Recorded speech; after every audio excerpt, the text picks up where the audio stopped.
used its 3-point board and pulled it back. And I think we're going to need it again. So we are having a little bit of trouble with food.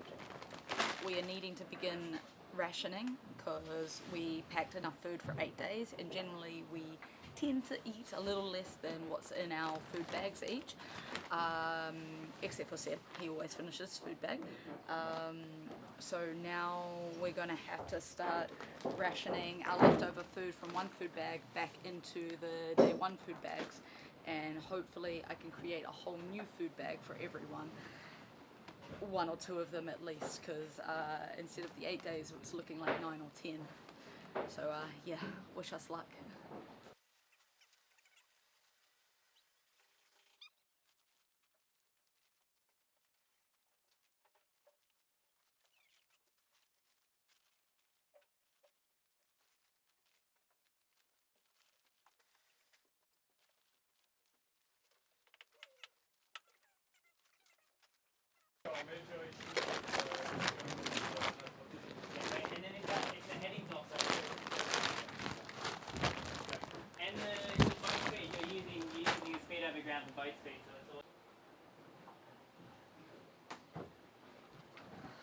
Okay, so now everyone has a full food bag 1 again and a semi-full food bag 2. So as we go on day by day, I'm going to take the extras out of, today we're on food bag 5, so tomorrow this time I'm going to take the extras out of food bag 5 and put them into 2s, and hopefully then just recreate whole new meal bags. Fingers crossed we're going to make it. However, the coffee front is looking really, really bad. Pray for me, please. Well, after you drink yours, there'll only be 2 left. How do you know? Well, I know where mine's are. Maybe there is a secret spot. Huh? I can't wait for you to smell my coffee tomorrow. I can become a tea drinker. Hands off my tea. That's okay? Actually, I've got plenty of tea. You can drink tea. I like tea. You'll get a British accent by the end of it.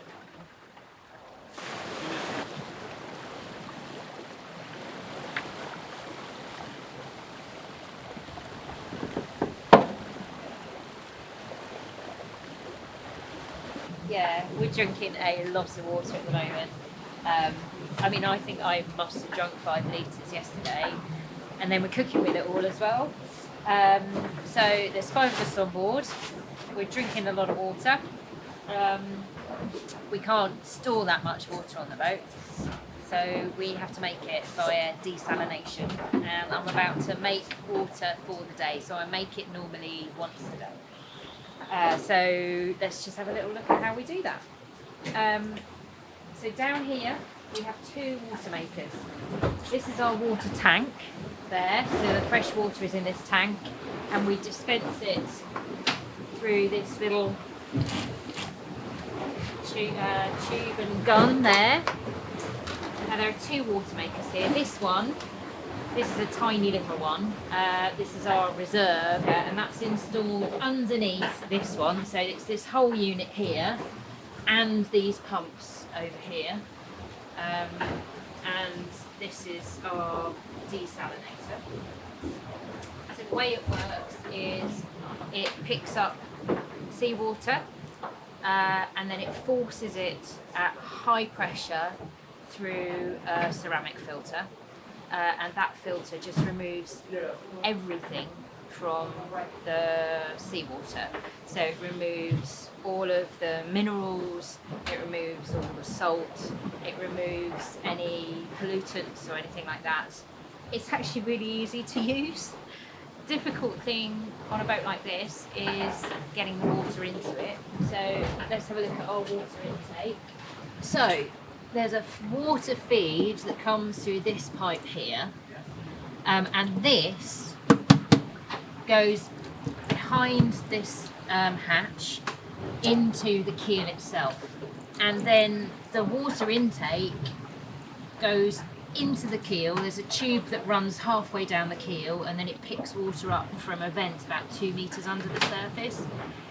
Now the reason for that is this boat's out of the water a lot, So the hull is not touching the water, so a conventional kind of hole in the hull to pick water up wouldn't work on a boat like this, which means we have to pick it up from the keel. So the water comes in here, and then we can see it comes off through this filter there. So that takes out any immediate nasties, any big things, any weed or anything that's managed to make its way up through the keel. And then it comes down here, and we've got two valves that send the water to different places. So this one sends the water to the engine cooling water, and this one sends the water to the water maker. So first step is make sure the valve's open so we can get water to the water maker. So that water is coming in here, and then it's going through a pump, it's raising the pressure, it's going through a filter, and then it goes finally to the water maker, which is here, and the water maker then allows water into the chamber. The chamber gets up to the required pressure to force the water through the membrane, and then you'll hear it go clunk, and fresh water comes out the other side, and then the ultra salty residue goes back and gets spat back out into the keel box. So they're pretty low maintenance if you look after them and if you run them regularly. Turn this little valve to test just so I can check the water's coming out okay. Press on. That's the pump getting the water up to pressure. Wait for it and you'll hear a clunk. There, that's the clunk, and there's the water, and another clunk. Now you can see there's quite a stream of water coming out of this. This one makes 37 litres an hour, so it takes us less than an hour to top up our tank, and that sorts us all out for the day. That's 7 litres a person a day, which is pretty good. So I just let this run a little bit longer, just so we know we've got fresh flow coming through. That'll do. Okay, now I'm going to divert the water into the tank. So there we go, you can see it now filling up this tank. And then when the tank's full, it comes out here and overflows into the buckets. And if I'm not on the ball and I forget, then Georgia has a really nice bucket of fresh water to wash with when we're finished. Where I am, the J3 looks a bit overtrimmed now. Yeah, Okay. great.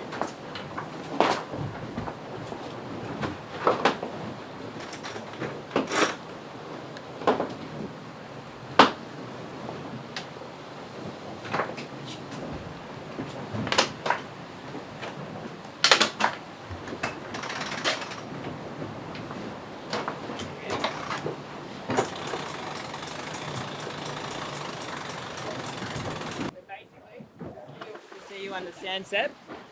Basically, the way the shutdown's been occurring up here, here's a very, very high, there's high land through here, like a high mountain range, and then it goes very, very flat down the corner. Okay. Basically, as it shuts down, there's like a void of air that comes off the mountains here. It shuts down like across this section here. Okay. So we're trying to set up, basically get as far east of it as we can. Okay. We're only, like, to be honest, like, because we're a bit in front of the routing at the moment, and we've got a bit more wind pressure than expected. So you don't think we can have some drainage from the land tonight? I think if we were behind this, yeah, that would be the chase of it.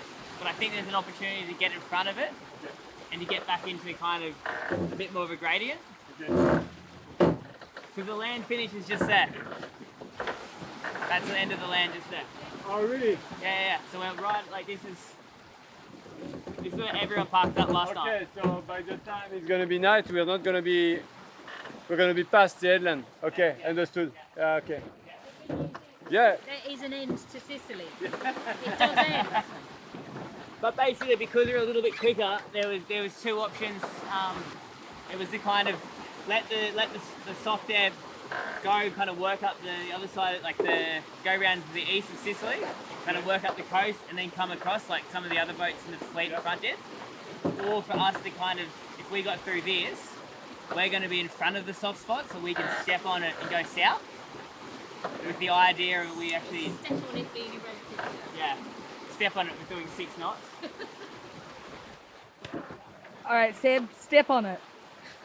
Trying to. Get faster, Seb. Come on, mate. I'm trying to. You're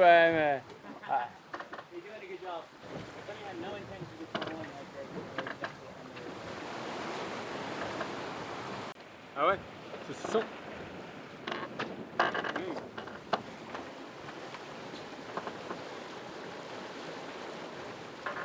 I'm not going to be able to keep some. Was the plan to keep some? No. The plan is to give at least one for Neptune. Well, it has to be that one then, doesn't it? I mean, No, you have to give a good one. No. I think he deserves it after what he's done to us.